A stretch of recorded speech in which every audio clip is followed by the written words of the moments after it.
Okay, yeah. So I'll ask for questions on test format and test stuff in just a minute. But what I'd like to say is I already sent out an email which has the course code for Gradescope. So if you have an account on Gradescope, great. If you don't have an account on Gradescope, you need to make one. And then join my class. You can do that by clicking the add a course button and then inputting the code that I sent you in the email. And then you should essentially have, you will be able to upload PDF files when I make the test assignment available. So that's going to be the format. Um, if you are not going to be taking the test at the scheduled time, namely 11:30 tomorrow, due to time zone reasons, please send me an email. I just need to get a sense for who is going to be taking the exam at a different time. And of course, if you have ARS or additional information about testing, please send me an email, of course. Yeah, so that's, I suppose, what I wanted to start with. Are there any questions? Yeah, you said that the test is going to be like a PDF on Sakai under resources. Is that right? That's correct. So it won't be under resources. There will be a tab called tests and quizzes. And at 11:30 tomorrow, there will a test file will go live under the tests and quizzes in the left-hand menu on Sakai. And I'll make that like one question, and the question on the test and quiz will have a PDF, and you download the PDF, and that's the test. A little bit complicated, but it really shouldn't be too bad. This is what I used last semester, and it worked. And sorry, just to clarify, you wanted us in the Zoom meeting live, right? Not to like send you a recording of the of, like us taking it. If you're in a nearby or adjacent time zone to that of UNC, then I would like for you to have Zoom on and your camera on while you take the exam. If you send me an email and you're not going to take the exam at the same time because you're in a very far time zone, then for those students, I ask that you take a recording of yourself and send that to me as well. Is that clear? Yeah, thank you.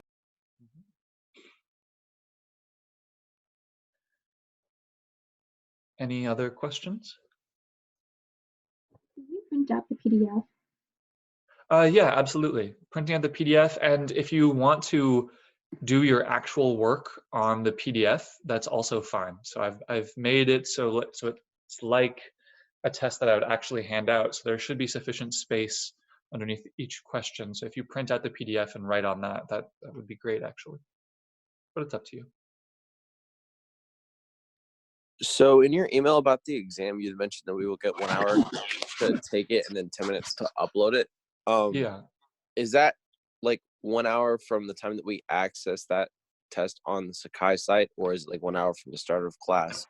Once again, this will depend on whether you're in an adjacent time zone or not. If you're in an adjacent time zone and you're going to be taking the test at 11:30, then that's 1 hour from 11:30. If you're in a very different time zone, then it's 1 hour from when you open the test. Got it. Thank you.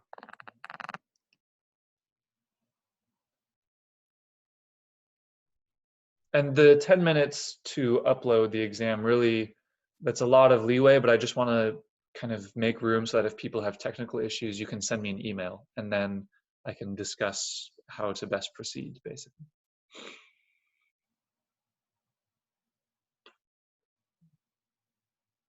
And do we upload the exam to Gradescope?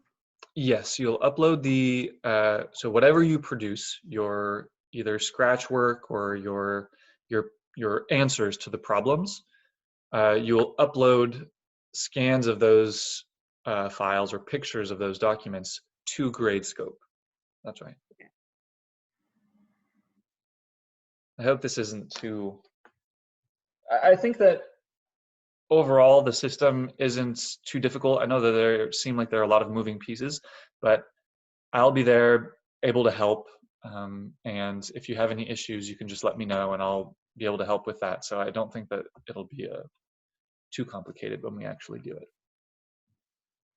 And do we need a class code to add this class to Gradescope? Yes, you do, but I've sent that in a prior email. I can also probably look it up. I can resend it if you need it, but Okay, thank you. I've sent that information.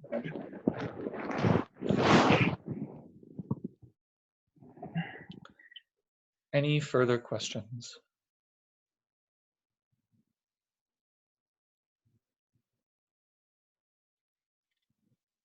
Okay.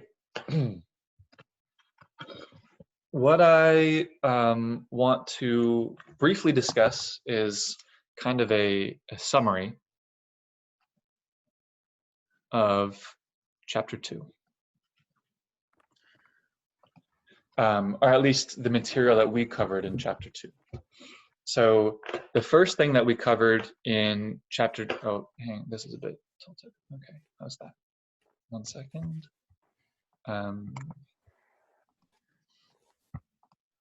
Okay, yeah, so I just want to kind of do a recap of what we discussed in chapter 2.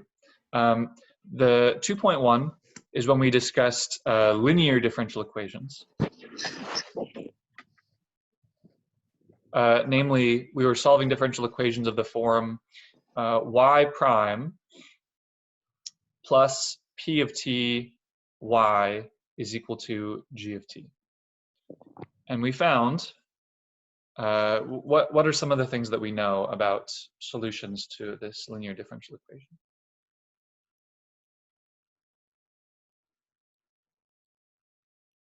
What's our idea for solving this? Use integrating factors. Yes. To solve, use integrating factors.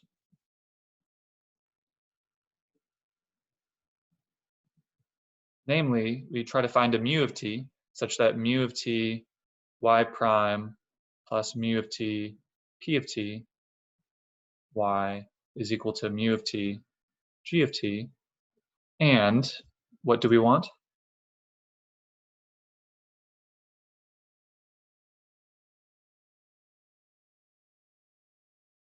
The left-hand side should... Derivative of mu of t has to equal mu of t p of t. Exactly. Derivative d over dt of mu of t should be equal to mu of t p of t, because then, if this condition holds, what can we do with the left-hand side?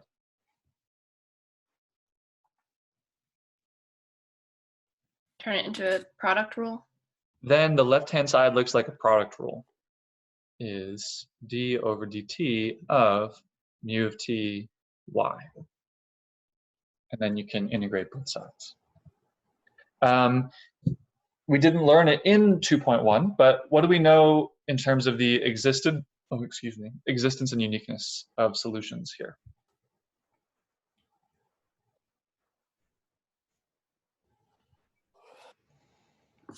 You had to check if P of T and G of T are continuous. Exactly. So we have, so given an IVP, that is, we need a little more initial data, but given an IVP, we have existence plus uniqueness of solutions on intervals containing y of t0 is equal to y0, where p of t and g of t are continuous. So in other words, we have a very strong version of existence and uniqueness. You always have existence, you always have uniqueness, and you can extend that solution to a very large domain, namely the domain on which p of t and g of t are continuous that contains t0. This is like the best possible situation we can possibly be in for differential equations. This was our idea for 2.2. or 2.1. In 2.2, we introduced separable differential equations. What are separable differential equations a special case of? Exact differential equations? Yes, special case of exact. And can someone tell me what the form of a separable differential equation is? M of x plus n of y, y prime equals 0. So in other words, for a general differential equation, you can always write it in this form where m is a function of x and y and n is a function of x and y. But we showed that if m is only a function of x and n is only a function of y, we get solutions. How do we solve these?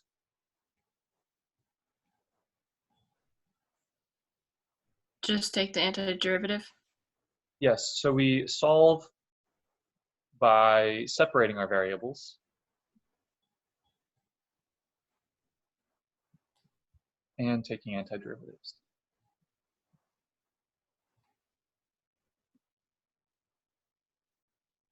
In other words, if you want to be explicit about it, you can write it as m of x dx is equal to n of y dy, and then you take the antiderivative on the left-hand side with respect to x, take the antiderivative on the right-hand side with respect to y, and you'll get an equation which implicitly defines solutions. So the next bullet is solutions are implicitly defined.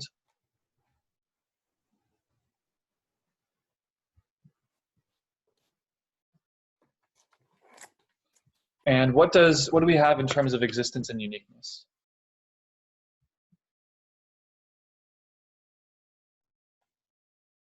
You're only guaranteed solutions for like a small local rectangular area. Correct. So we do need some continuity conditions, right? But well, let me just say solutions to IVPs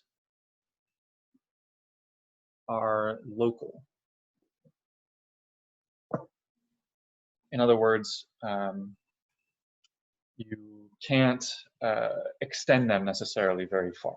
You're only guaranteed existence and uniqueness in some small area. And we also essentially require, if we write y prime is equal to f of x, y, if we assume that this is separable, then what conditions do we ask of f of x, y?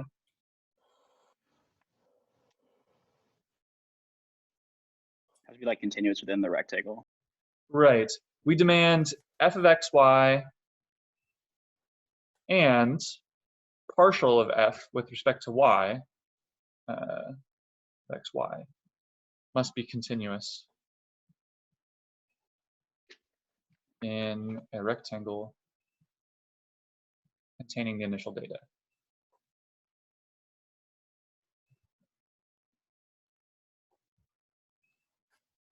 2.3 was more modeling, but it wasn't really anything new in terms of our differential equations. So I just ask that you remember the different things that we're actually modeling. 2.4 is essentially what's contained in the existence and uniqueness discussion. So I've kind of wrapped that discussion into what I'm saying here. In 2.5, we discussed autonomous differential equations.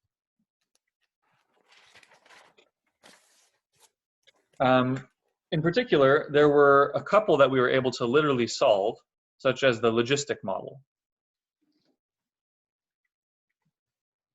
The model for logistic growth.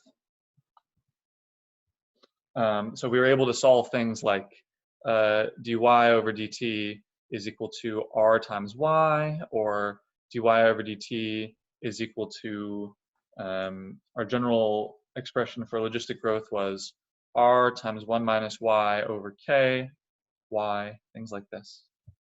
How did we solve autonomous differential equations? Sorry, could you move your paper up? Yep. Is that okay? Yeah, thank you. How do we solve autonomous differential equations? With partial fraction decomposition. Exactly, solved via partial fraction decomposition.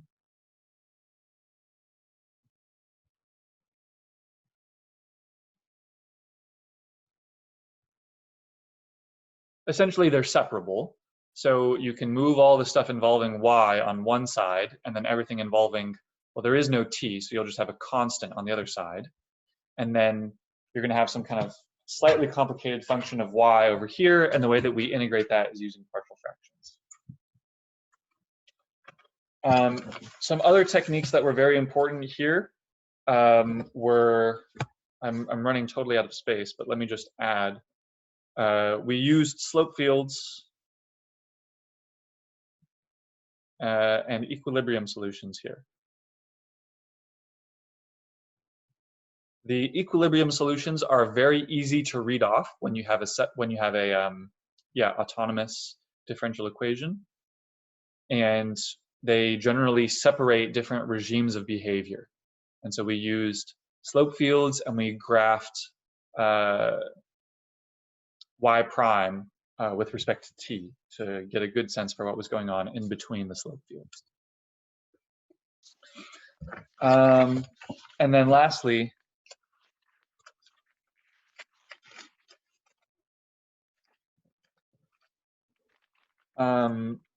we discussed exact differential equations. That's 2.6, I believe. Exact differential equations. So what is an exact differential equation? It's mxy plus n of xy dy over dx being equal to 0, such that what?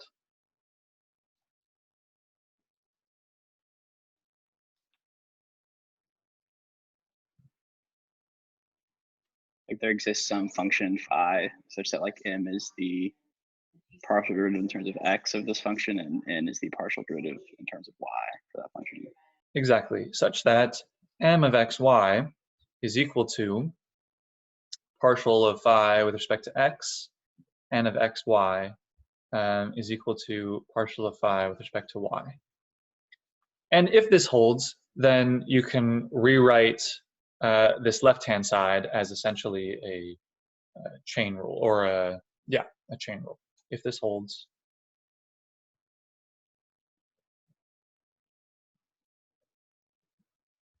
write left-hand side as a chain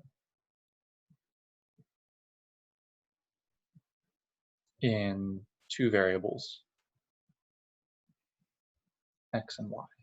In other words, we're going to take the derivative of phi with respect to x, and what that means is first we take the partial derivative with respect to x, and then we add to that the partial derivative of phi with respect to y times the derivative of y with respect to x, and that's how we get the second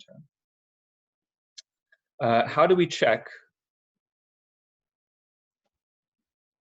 if m of xy plus n of xy y prime equals 0 is exact on a rectangle? Take the partial of m with respect to y and then yes, you're exactly correct. We can check if it is closed.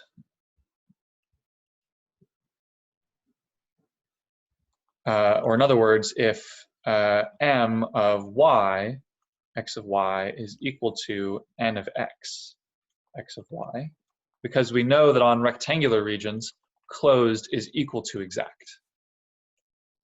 So you can immediately check by taking derivatives whether or not it's exact, and then if it is exact, you know that there exists some phi which satisfies this property.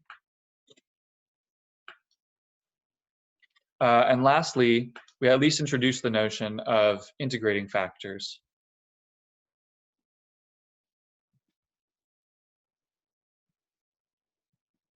Which says basically that m of xy plus n of xy y prime is equal to 0 may not be exact.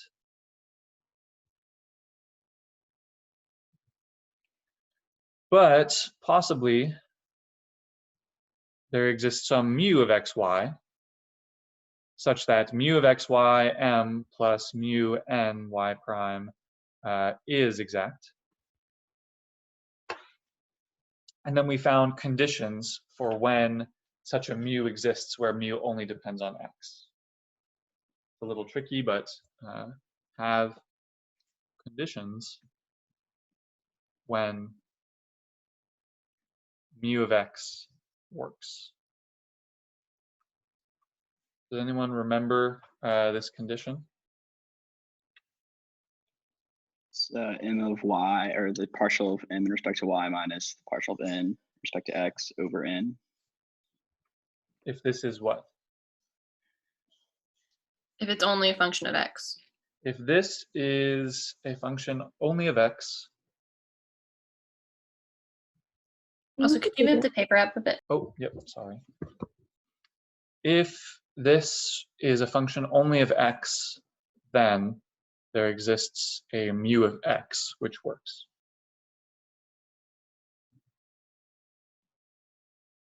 And in particular, you can find mu of x by solving a linear separable differential equation. So you can concretely find a mu of x that works in this case. So this is just a big list of differential equations that we discussed. So the very nicest case, and this is the material that you'll be held responsible for on this upcoming midterm. So some points to note is that linear differential equations are by far the best ones. The linear ones were where we had the strongest existence and uniqueness, and we could write out explicit solutions for mu of t. Then the moment that we got into things that were nonlinear, we ran into kind of different issues. But if those nonlinear ones satisfy additional special conditions, then they were workable. For instance, autonomous differential equations, their y prime is equal to a function only of y. And then we were able to nicely see what the equilibrium solutions are and things like that. If it's separable, or more generally, if it's exact, then once again, we have a procedure that we can use to try to solve the differential equations. The general picture is linear is perfect. All the other things become immediately more challenging, but we can impose some conditions such that they're manageable. Questions about this material?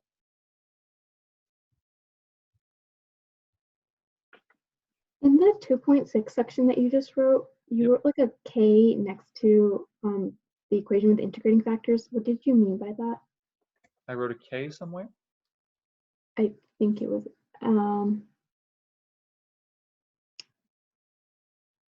was like mu times m plus mu times k times y prime, and then you had like k exact.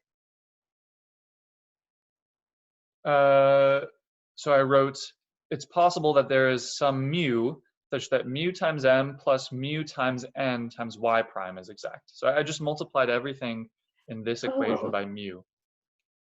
Oh, so that's not a k, that's an is.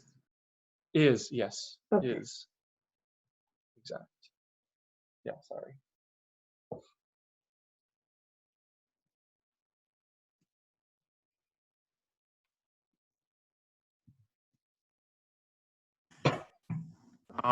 So can you just reiterate again where we should go to get practice problems? The book in the different sections, mostly on the ones that I've discussed. So I would definitely recommend working out book problems in sections 2.1, 2.2, 2.3, 2.4, 2.5, and 2.6. I think that would be a great source. Also, one thing that you should be comfortable with is the material in 1.3, but I don't think that you really need to spend so much time looking in 1.3. You just need to be able to spot whether a differential equation is of a certain order whether it's linear or nonlinear, things like that. Like those basic ideas of, is this differential equation linear? Is this differential equation of order 1 or order 2 or whatever? Those are things that I expect you to be able to recognize.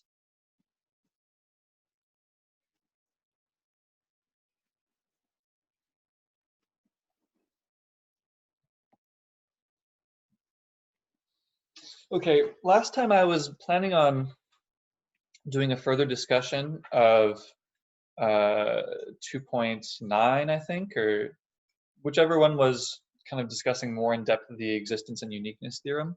But I think I'm going to skip that. It's complicated material, and there's a lot of interesting stuff that we're going to be going on. So any remaining questions on this overview of first order differential equations before we move on to the next chapter?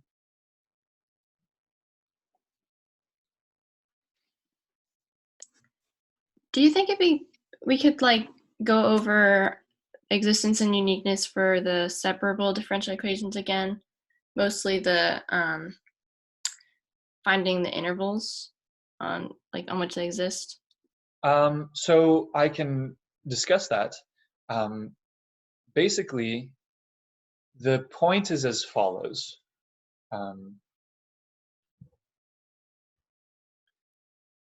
What should I say? For a nonlinear,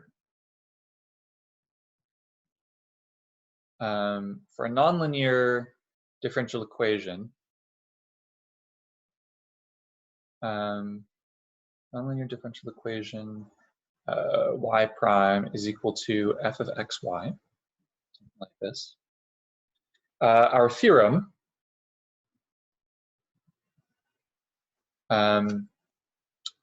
only gives us local existence and uniqueness so long as f and partial of f with respect to y are continuous on a rectangle. So what we did is, in several special cases, we were able to actually solve this nonlinear differential equation. The cases when we can actually solve a differential equation like this are when it's either separable or exact. In those cases, you can actually solve it. And then what we observed kind of experimentally is that the point is, what you get out of solving an exact or a separable differential equation isn't an actual solution. It's only an equation which implicitly defines a solution. Are you comfortable with that? Yeah. So that equation, which implicitly defines a solution, could be very nice, and nonetheless, the functions that it defines could only exist on some strange intervals.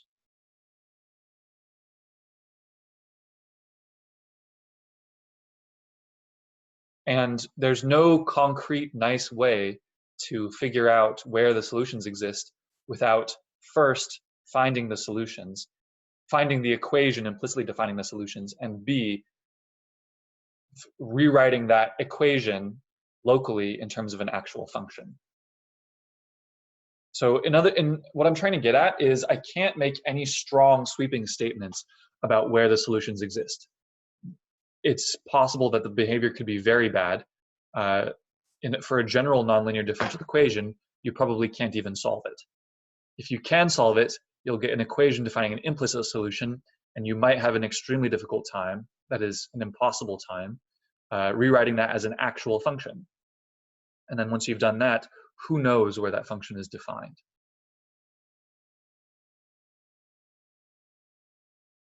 That doesn't sound very satisfactory, but is that okay in terms of like what I think about when I think about existence and uniqueness for nonlinear differential equations?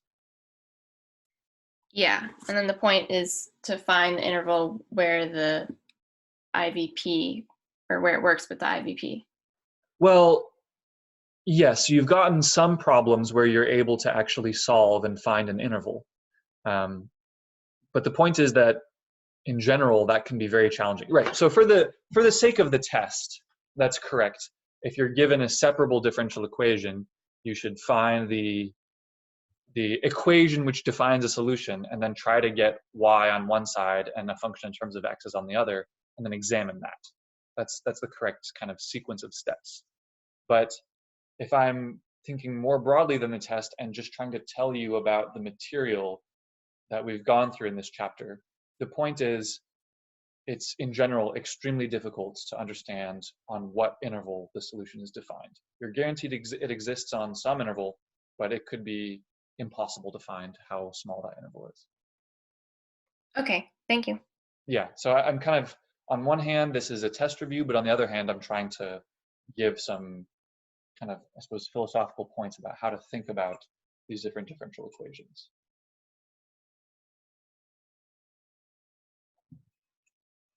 Any other questions?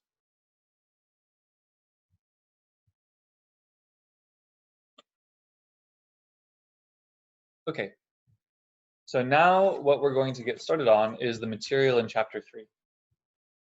So now, let's begin chapter 3. And the entire focus of chapter 3 is second order linear.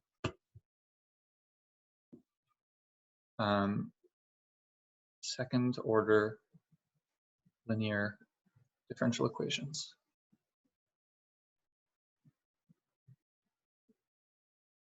And so to make an analogy with the material in the first section, the idea is you can do everything you want for linear first order differential equations. Everything is perfect. You can solve everything. It's great. The moment that you leave the linear case, you have to start making a lot of assumptions on your differential equation in order to get solutions.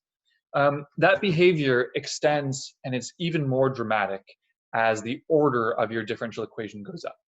So we will see in second order that we'll pretty much not even touch nonlinear second order differential equations because they can be almost arbitrarily bad. But we can more or less get traction with second order linear differential equations. Okay. So many second order linear diff EQs are of the form, or so let me just kind of step back. Many second order differential equations are of the form, can someone tell me what I should have on the left-hand side? Well, d squared y over dt squared. So here already you see that I'm a second order differential equation. This being equal to f of t, y, and y prime.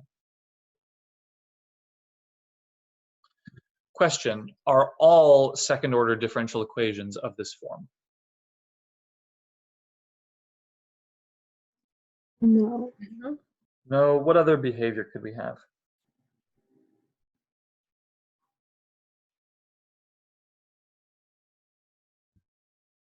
Could it be Have missing the non-linear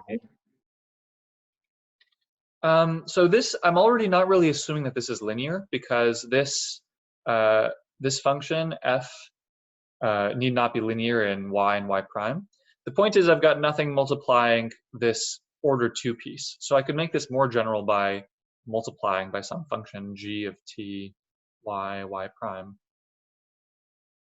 Or even, well, actually I could kind of divide by this, but I could have something like d squared of y over dt squared squared, right? This would also be a second order thing, but now I'm multiplying this term by itself. So for the moment, I'm not considering this general of second order differential equations. So many are of this form. When is this linear?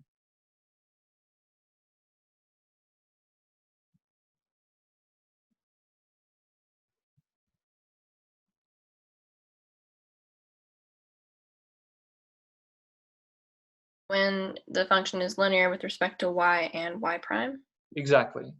It's linear if f of t, y prime is equal to a collection of functions g of t plus p of t, y plus q of t, y prime. So you're allowed to have functions in terms of t as your coefficients of y and y prime, but all of my y's and y primes are separated. So this is linear in y and y prime. So another way to write this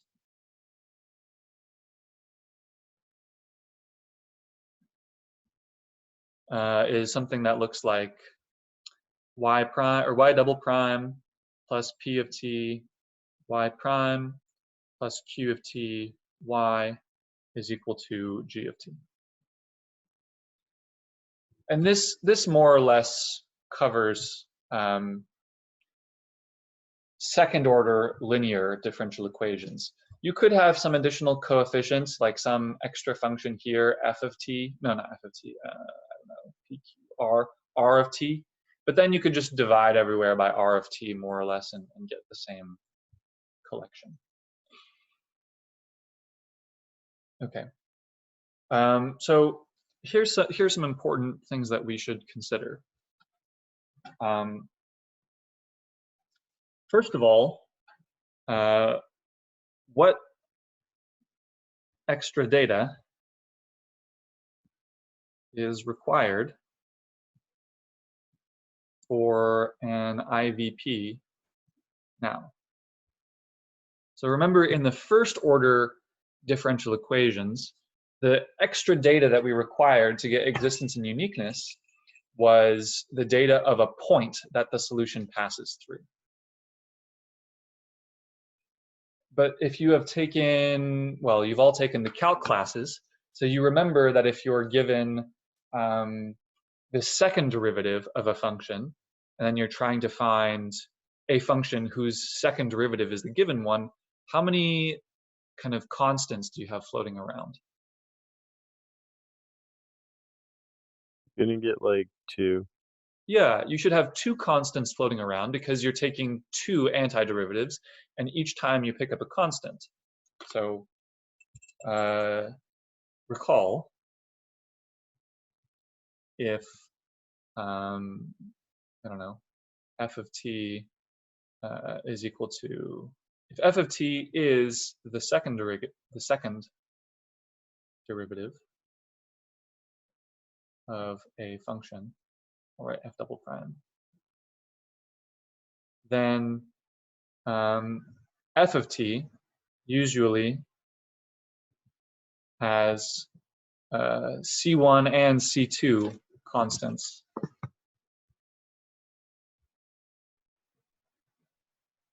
floating around. One corresponding to initial data, something, so I'll just put a period here. This is kind of motivation for the idea that our IVPs should now have a y of t0 is equal to y0 condition. And, well, I'm going to try this. Can I do it? Okay, and thanks. Y prime of t0 is equal to y prime. So this is, if you remember some of our physics examples, this is like saying, if you give the acceleration of some object, and you want to go back and find an equation of motion, you need both the data of a position at some point in time, at some initial point, and you also need a starting velocity. So this is like the position data, and this is like the initial velocity data. And with these 2 additional pieces of data, then you can determine an equation of motion. So essentially the same idea is happening here. Now our IVPs should depend on more initial data. 2 pieces of initial data in particular. And you can imagine that as the order goes up, you should have the same amounts. Like if we're thinking about order 3 linear differential equations, one should have the data of position, or no derivatives, first derivative, and second derivative, and so on. So we'll discuss that later. Okay. So this is kind of a first thing to think about. Next, so I'm going to make a definition. A homogeneous diffie. Well, I'll just do second order. Linear. Is one where we have a, say, g of t being equal to 0 up here. So something that looks like y double prime plus p of t, y prime plus q of t, y being equal to 0. So some comments are in order. So g of t is usually called a forcing term.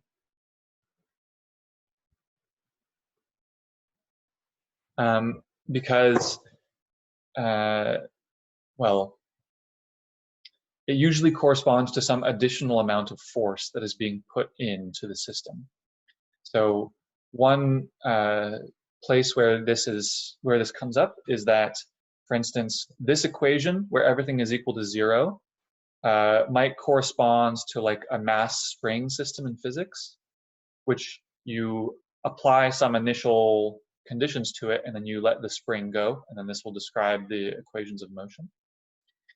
And then if you add some non-trivial g of t, that corresponds to adding in some amount of force onto the mass spring system as a function of time. So generally, when we add in a forcing term or a g of t, the differential equation becomes more complicated and more difficult to solve.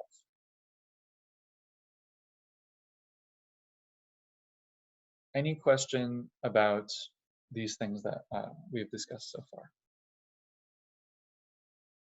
I do have one question. Sure.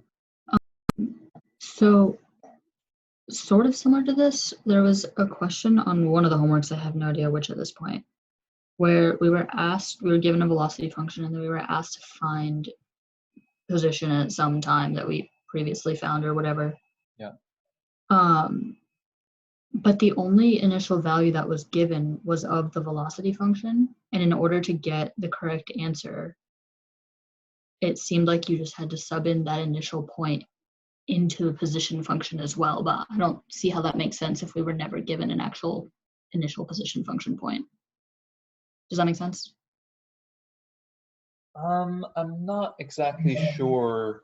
I can't imagine a problem like that right now off the top of my head. I could definitely take a look afterwards. I mean, there are all sorts of different tricks that you can sort of play in posing kind of tricky questions.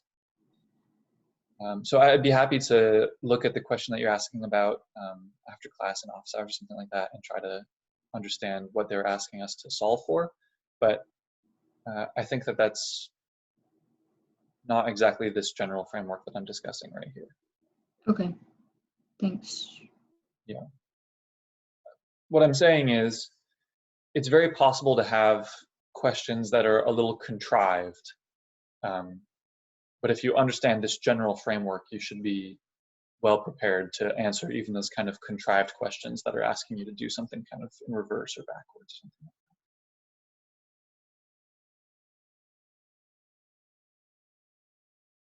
And maybe the more deep thing that I can say is that this is the format of problem that the existence and uniqueness theorems apply to. And those are kind of the bedrock of everything that we do. The fundamental thing that we need to know is, can I get existence of solutions and can I get uniqueness of solutions in some small area? And the theorems will all be, if certain conditions on continuity are met, then we can get existence and uniqueness for IVPs with these additional data points. So this is maybe an argument why this is the fundamental setup for these differential equations problems. Is that okay?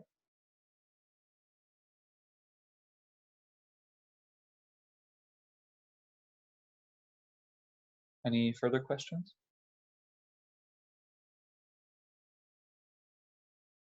Yeah, I don't know if that was a very convincing answer, but if you can find the question that you were asking about, then I'd be happy to discuss it. Okay, thank Okay, so what we're going to do in section 2.1 is we're going to discuss first the most basic of these problems. First, discuss the most basic such problems. Namely, A, y double prime plus B, y prime plus C, y is equal to 0, where A, B, and C are constants.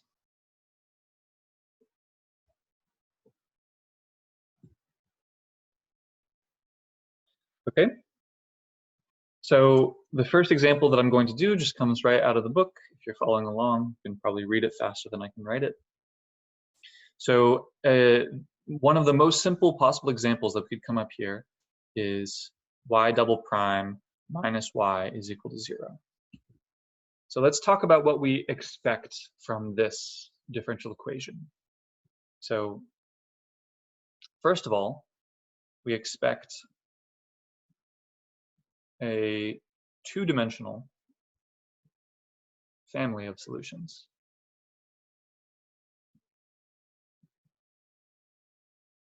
In the sense that there should be two constants that we're allowed to play around with, and any value of those two constants should give me a solution. And second of all, this differential equation is literally asking for a function whose second derivative is equal to the function itself. Now there's a pretty quick solution that we can immediately see to this differential equation if you remember a function whose derivative is always itself.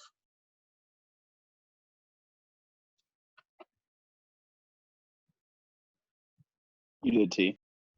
Yeah, one solution is y of t is equal to e to the t. We'll call this y1 of t. And then another solution, well, it's going to be very close to this one, but it's just one where you kind of have an alternating property. So with a little thought, you'll agree that y2 of t being equal to e to the negative t should also work. You take the first derivative and you get the negative of the original function.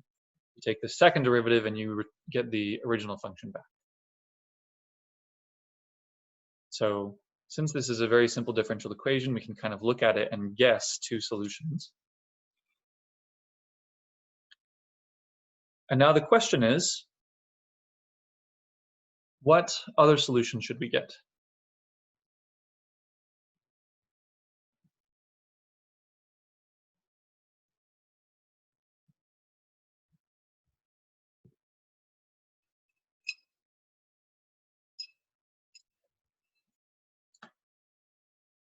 And I'll spill the beans, I suppose. The point is that for first order or for second order, so the point, for second order linear differential equations, we expect the set of solutions to be a vector space. Now, I haven't defined this, and I don't expect you to know the exact meaning of what a vector space is at this moment, but what that means is I should be able to add solutions together to get new solutions, and I should be able to multiply solutions by constants.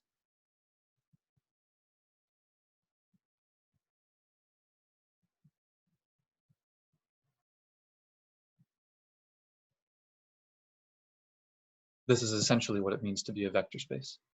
Negative cosine?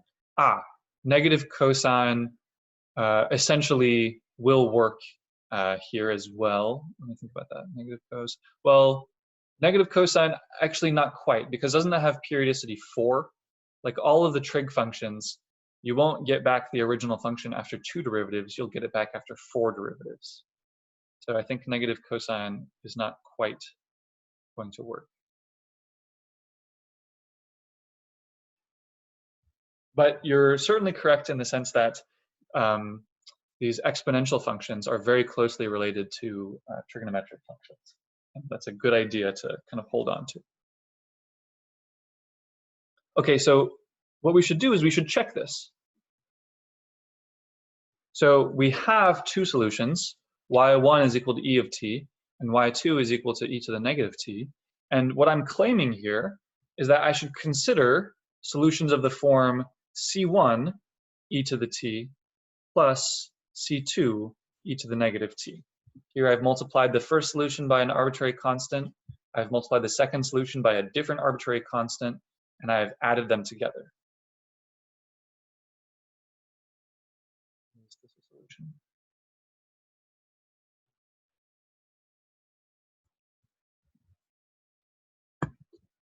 And we can check this quite easily. Right? So what is the second derivative of this function? Let's call this y3 is equal to this. What is y3 double prime?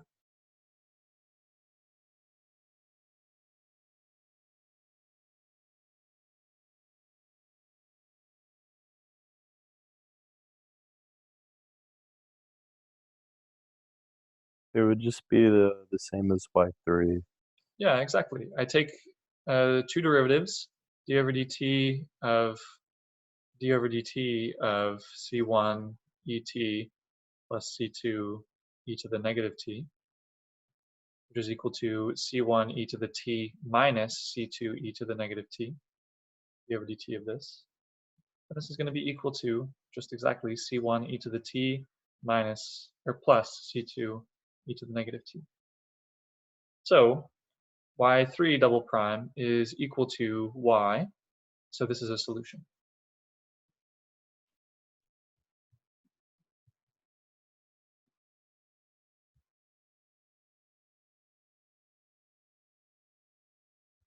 Okay, so what we have done here is, in this kind of ad hoc case, we were able to just look at this equation and find 2 solutions. And these 2 solutions somehow were different in some important enough way, such that we got a whole 2-dimensional family. And I say 2-dimensional because C1 and C2 could be any point.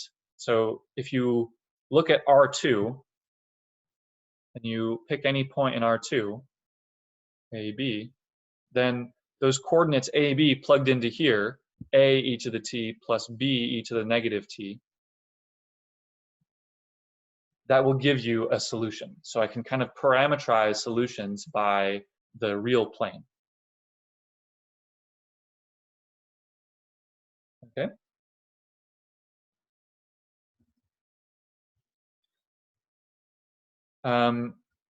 Any further questions on this particular example or the idea that we've done here?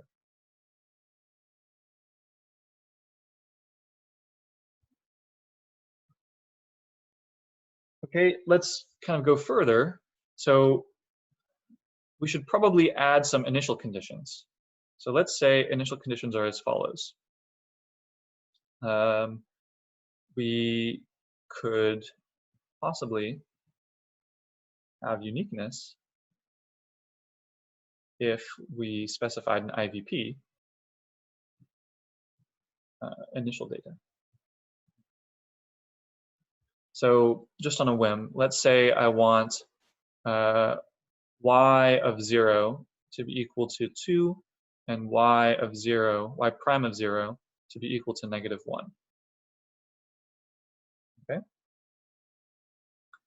What do I need to do if I want to solve this IVP and I have this as a general solution? C1 times e to the t plus c2 e to the negative t.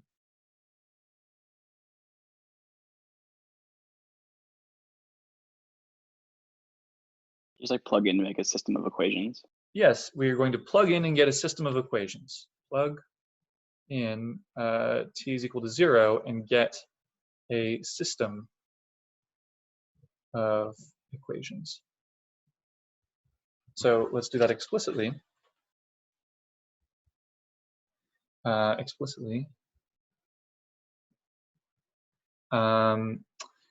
We want 2 to be equal to e to the, so c1 e to the 0 plus c2 e to the negative 0.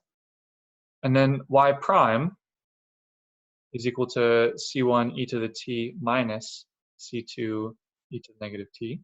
So if we plug in here, we're going to get negative 1 being equal to c1 e to the 0 minus c2 e to the negative 0. Or in other words, we produce the system of equations c1 plus c2 is equal to 2, and c1 minus c2 is equal to negative 1. How do we solve systems of equations? There are a couple ways.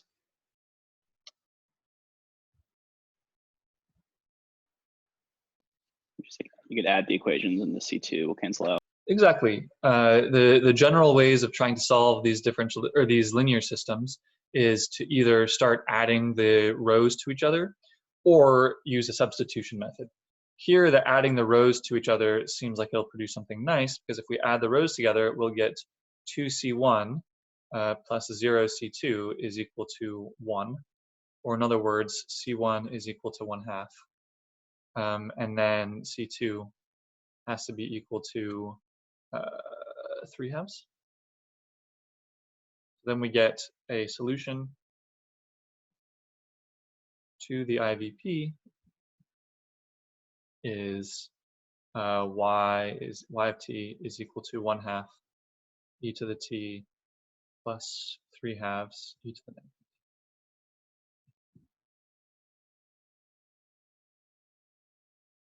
Any questions here?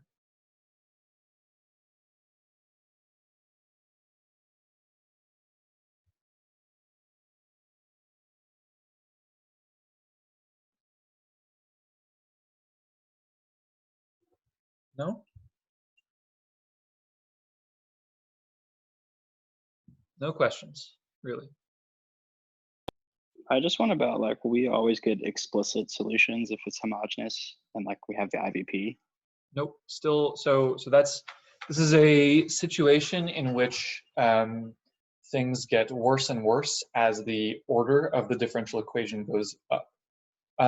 You should remember that in the first order case, even our explicit solutions sometimes weren't really that explicit, because remember that sometimes all that I could write was like mu of t is equal to the antiderivative from t0 up to t of mu of x, p of x, dx, and then also y is equal to some big antiderivative from t0 up to t of g of y, no, not y, g of l, mu of l, dl, right? So remember that what I called explicit solutions in the first order linear case sometimes involved even terrible things like this, right?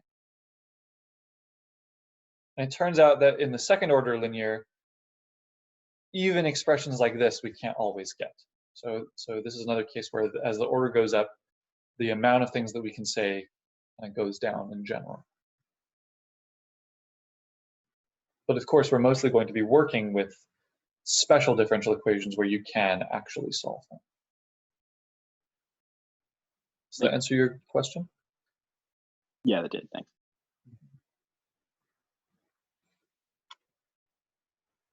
Okay. So the comment, so there are a couple comments. Some of them I've already said, is that now that we're dealing with second order linear differential equations, we expect a two-dimensional family of solutions. So you should kind of think about needing to find two different solutions to the differential equation, in the sense that e to the t and e to the negative t are different solutions. They behave differently as t goes to infinity or as t goes to negative infinity. They're different functions. They're not scalar multiples of each other. Another comment is that it seems like exponentials are our best friend.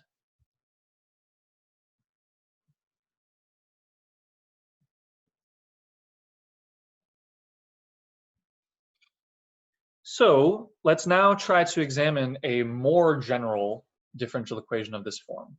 So let's consider a y double prime plus b y prime plus cy is equal to 0. And now my question is, Q, when is e to the RT a solution for r, some constant?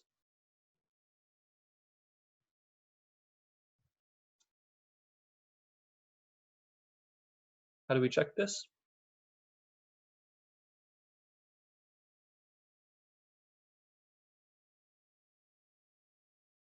Is it just when like B is 1 and C is R? In general, it'll be more complicated than that. And the way to, I mean, it's a good first start, but a way to start thinking about this is if I ask, when is this a solution? I should just plug this in to this equation and see when I can force it to be always 0. Plug in, see when I can force it to be 0. In particular, if I plug this in, I get a times the second derivative of e to the RT. What's the second derivative of e to the RT? R squared e to the RT. Exactly. R squared e to the RT plus b times, what's the first derivative of e to the RT? R e to the RT. R e to the RT plus c e to the RT is equal to 0. Now I can factor out an e to the RT. Is e to the RT ever 0?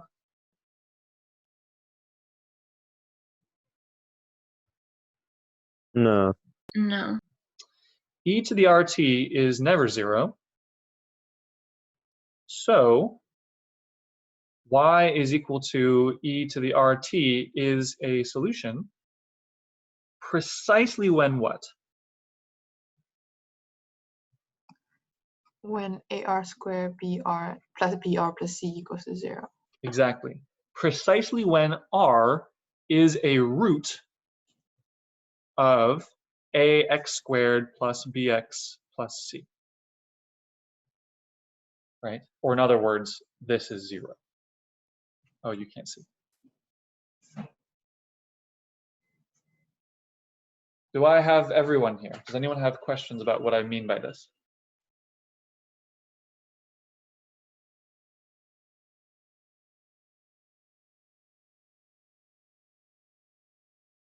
So the great thing is, what do we know about degree 2 polynomials?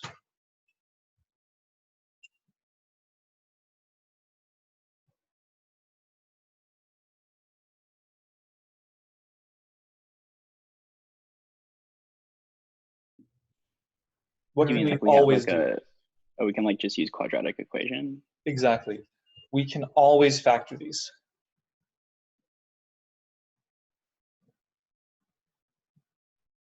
Degree 2 polynomials. In other words, we can always find roots of this polynomial, so we can always find solutions. E to the RT will be a solution for e being a root of this polynomial, and you can always explicitly find such a root. So let's do an example. Why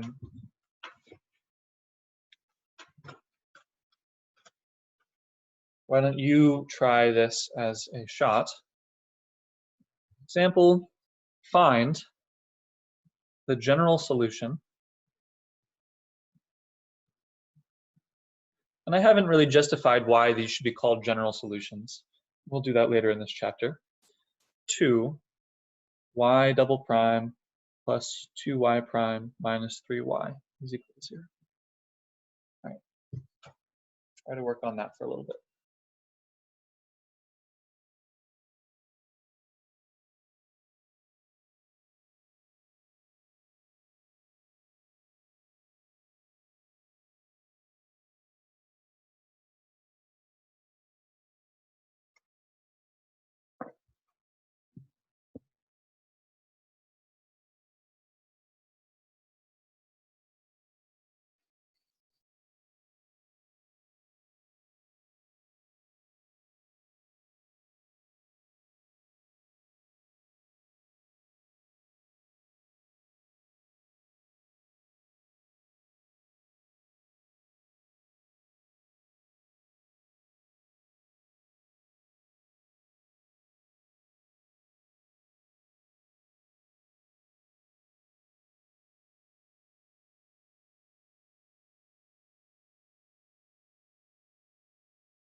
Okay, so has anyone, so how's your progress, I guess?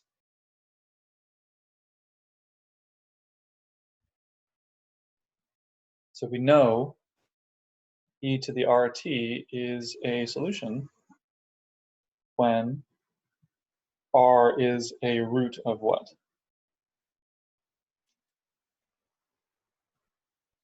R squared plus 2r minus 3.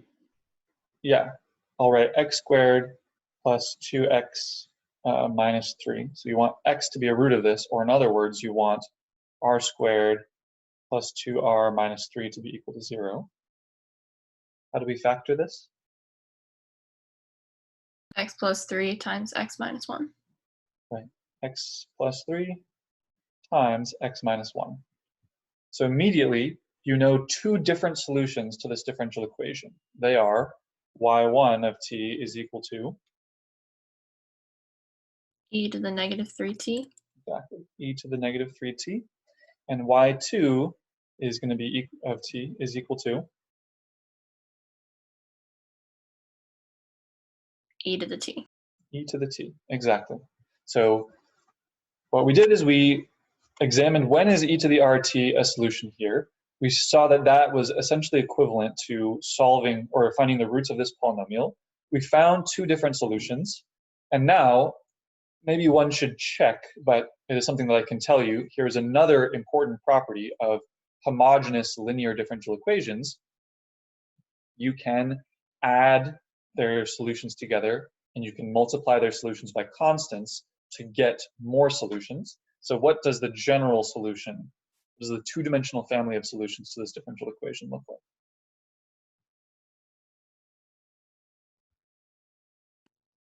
Would be c1 e to the t plus c2 e to the negative 3t.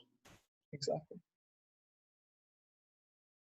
And of course, it's a good idea to check indeed that for this linear differential equation, that its solutions do form a vector space, by which I mean you can add solutions together and you can multiply by solutions. You can multiply solutions by constants and still get new solutions. So yeah, this is the general solution. Here's an important note. If this is g of t, where g of t is a non-zero function, then in general, the solutions don't form a vector space. And that's pretty clear to see, because if you find some y such that its derivatives satisfy this, and you find a second solution, then when you add them up together, they'll be equal to 2 times g of t, not g of t itself. So the moment we add a forcing term,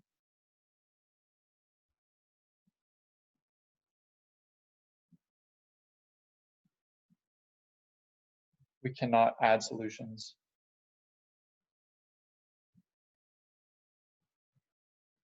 or multiply solutions by constants.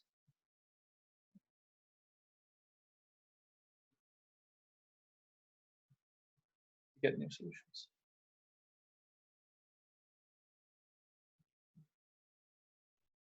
So in other words, this very general finding of families of solutions is a very nice thing that you can do when you've got a homogeneous linear differential equation.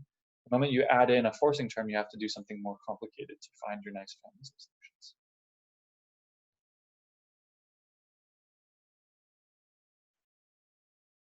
Any questions here? If I used e to the negative rt as a solution, will I get another general solution for this one? E to the negative rt? Yeah. No, you won't get new solutions. And you can kind of check that very explicitly. You'll get that if you write when is e to the negative r of t a solution, you'll get negative r is equal to -3 and negative r is equal to 1. Or in other words, r is equal to 3 and r is equal to -1, which is just what we got up here.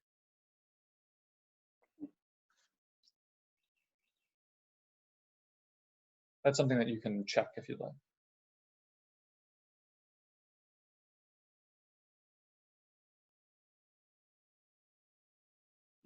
The point is that you're not really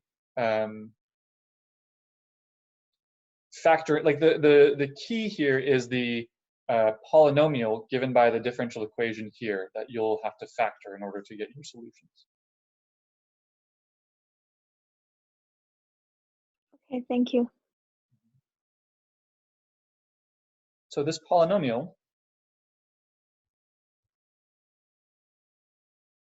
which is ax squared plus bx plus c, is called the characteristic polynomial of ay double prime plus by prime plus cy. For this homogeneous second order linear differential equation. Could you move the page down, please? Oh, yeah, but this is still visible, right? Can you still see this? Yeah, I can see it, but sometimes there's like a bar on the bottom of the Zoom screen. Oh, okay. I'm not, so I can still see this, but if you have a bar on the bottom, then maybe you can't. Yeah, so if you find a way to remove the bar, that'd be great, because then we're seeing the same thing. Should we, here's another kind of reverse problem. Find a differential equation with general solutions, or with general solution, c1 y of t is equal to c1 e to the 2t plus c2 e to the -3t.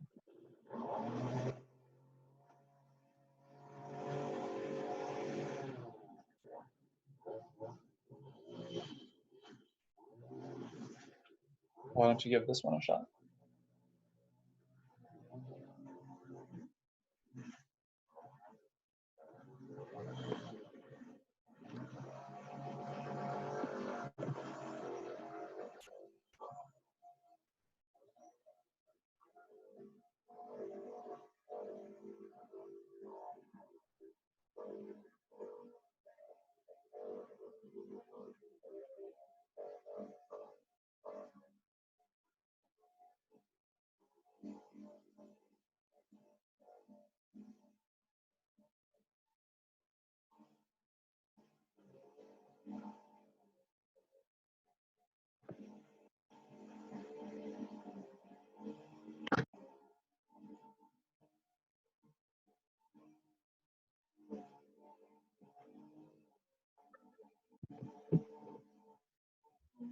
So what am I essentially asking you to do?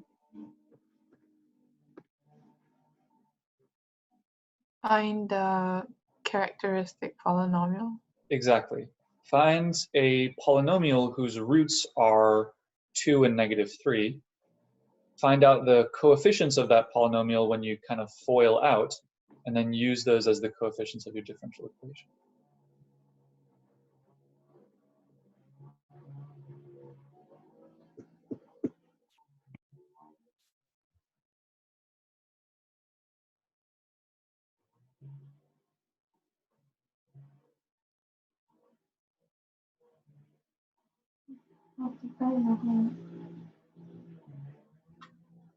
Sorry, is there a question?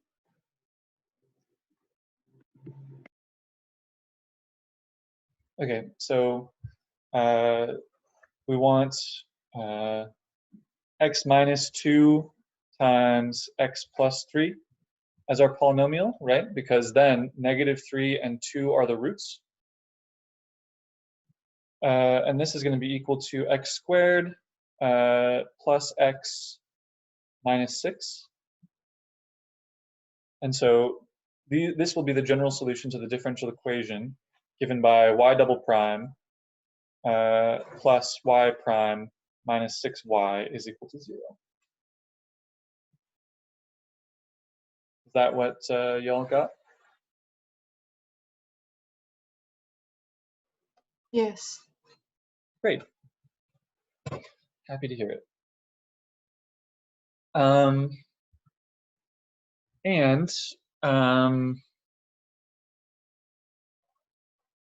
What to do further?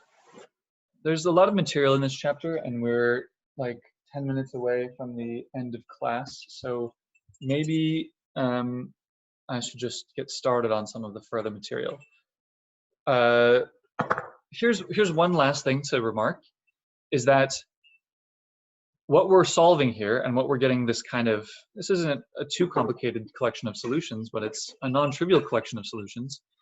This is the collection of solutions that we get for the most simple possible second-order linear differential equations.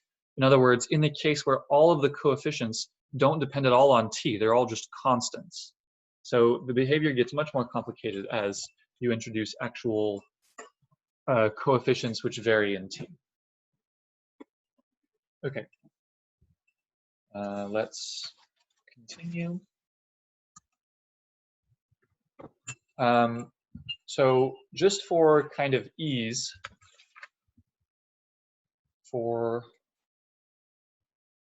notational purposes,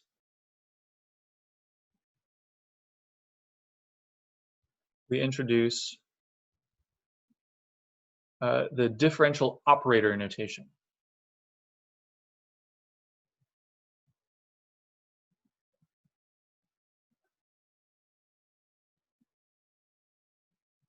Okay. So essentially, we're just going to define it this way. So L is going to be a function which maps from twice differentiable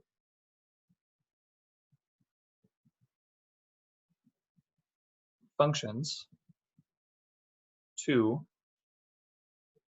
functions given by L of phi. So here, phi is a function, so it's an element in this first set of twice differentiable functions. I'm going to give you some function. It's going to be equal to phi double prime plus p of phi prime plus q of phi. And another way that we can write this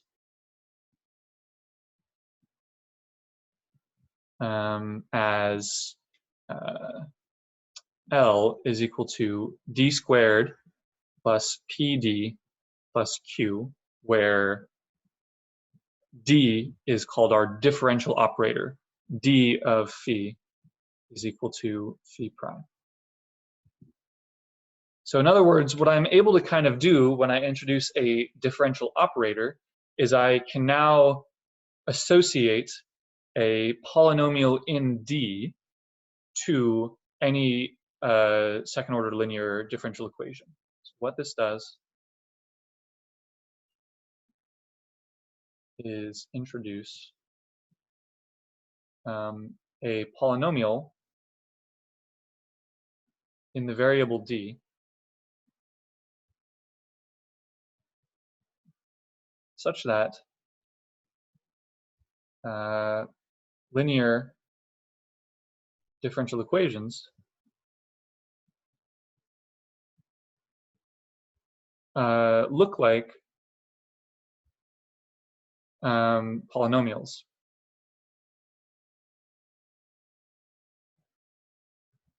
Or look like roots of polynomials. In other words, if I define my L to be this polynomial in D, then L of phi being equal to 0 is the same thing as d squared of phi plus p d of phi plus q phi being equal to 0, which is the same thing as phi double prime plus p phi prime plus q phi being equal to 0. So in other words, this gives us a kind of a powerful way to rewrite this differential equation and say that it's, I have, like, what does it mean to be a solution to this differential equation?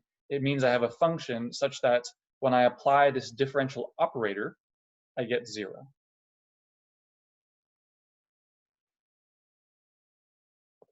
And this is a very, very useful and deep notation.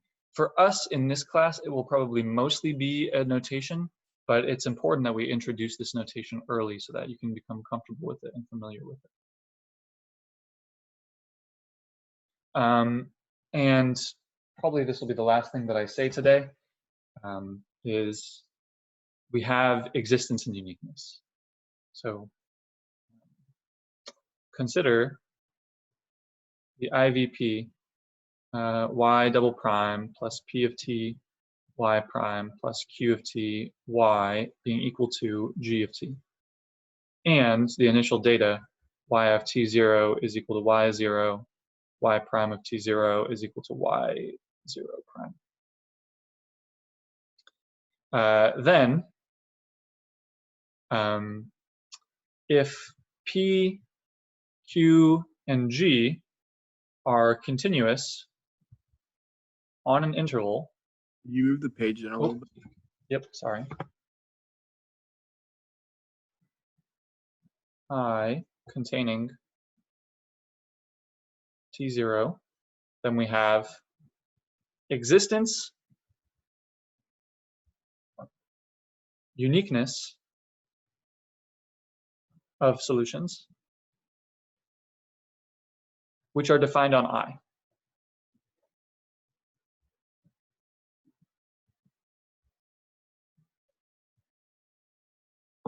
Okay, so let me just try to sum up what we have covered today. We moved from first order differential equations to second order differential equations. We found out that we were able to solve at least some cases of the most simple second order linear differential equations, namely when the coefficients are constants. And also we really only discussed when the roots are distinct. And now we're kind of going back into a more general second order linear differential equation. And I'm telling you that we have a similar existence and uniqueness theorem, very similar to what we had in the first order linear differential equations, where we have existence, uniqueness, and you can extend those solutions as far as possible in terms of the continuity of the functions of t that are involved. So perhaps this feels a little scattered right now. But so we're starting to explore second order differential equations, second order linear differential equations. We started off by second order linear differential equations with constants as coefficients, and then we found some solutions in those cases.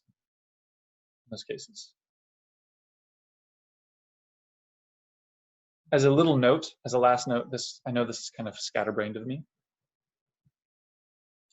We found solutions to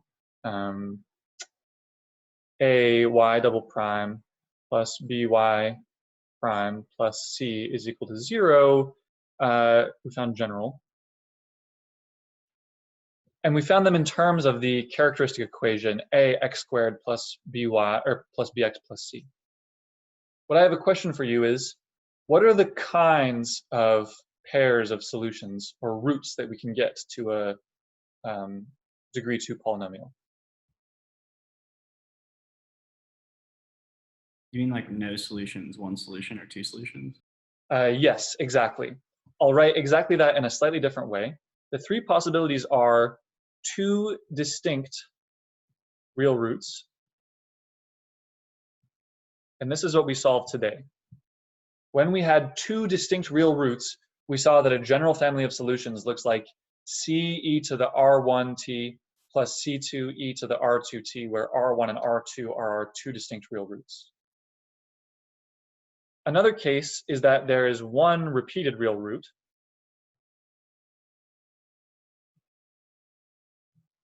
And the third case is when there are complex conjugate roots.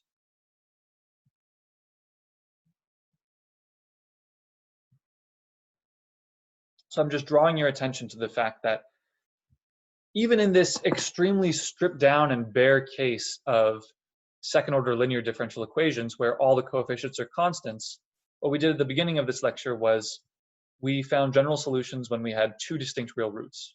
We'll come back to these other two cases later on in this chapter, after we do some of this general discussion about when can we expect existence and uniqueness.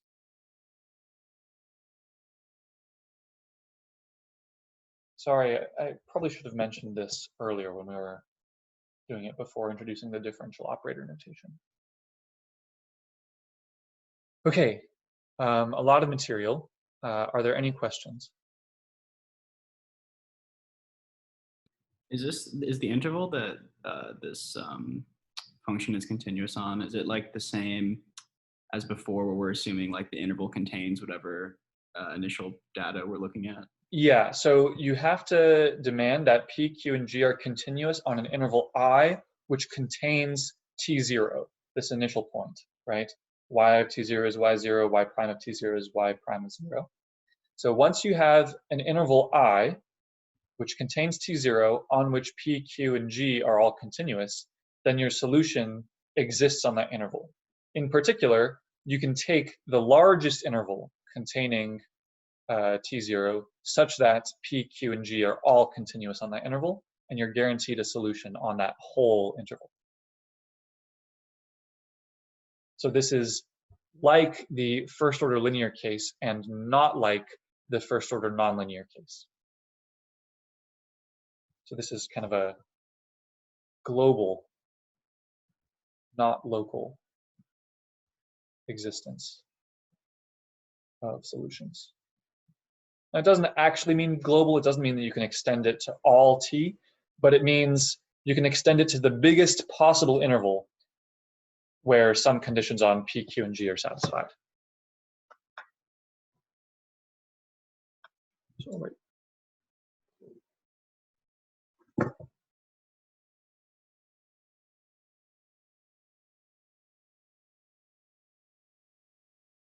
Any other questions?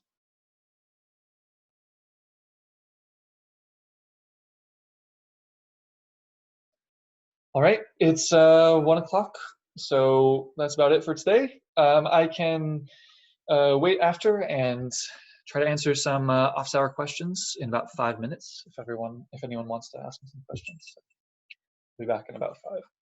Oh, okay, I'll be back in just a little bit. Thank you.